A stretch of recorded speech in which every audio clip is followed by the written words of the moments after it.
Magandang araw po sa ating lahat. Narito po ang ating weather update. Yung pong low pressure area ay nasa West Philippine Sea. Kasalukuyan nasa layong 165 kilometers west-northwest ng Corona, Palawan. Base sa ating data at analysis ng ating binabantayang low pressure area, mababa ang tsansa na ito'y maging bagyo. Itong LPA ay nakapaloob sa ITGC o Intertropical Convergence Zone. Itong ITGC ay naapektuhan ang malaki pong bahagi po ng ating bansa. Samantala, inyo mapapansin, may isang bagyo na sa labas po ng ating Philippine Area of Responsibility at kasalukuyan. Isa siyang tropical depression na sa layong 2,540 kilometers silangan ng extreme northerly zone. Ang lakas ng hangin malapit sa gitna nito ay umaabot sa 55 kilometers per hour.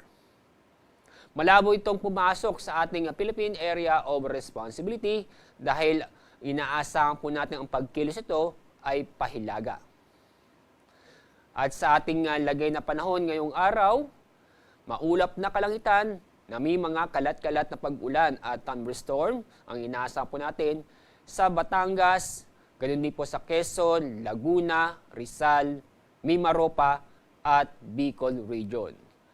Samantala, ito pong nalalabing bahagi po ng Luzon kasama ang Metro Manila, ganun din po sa buong Visayas at ganun din po ang buong Mindanao ay magiging bahagyang maulap hanggang sa maulap ang kalangitan maliban sa mga isolated na mga pag-ulan or thunderstorm.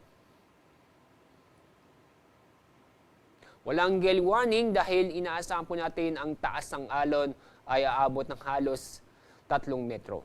Kaya safe naman pong pumalaot ang ating mga kabayan, lalo po yung gumagamit po ng maliliit na sasakyang pandagat. Ang araw po nga sisikat mamaya pong 5:46 ng umaga, ang araw lulubog sa ganap na 5:41 ng hapon. Yan pong ating weather update mula sa Pag-asa. Ako po si Alzar D. Aurelio.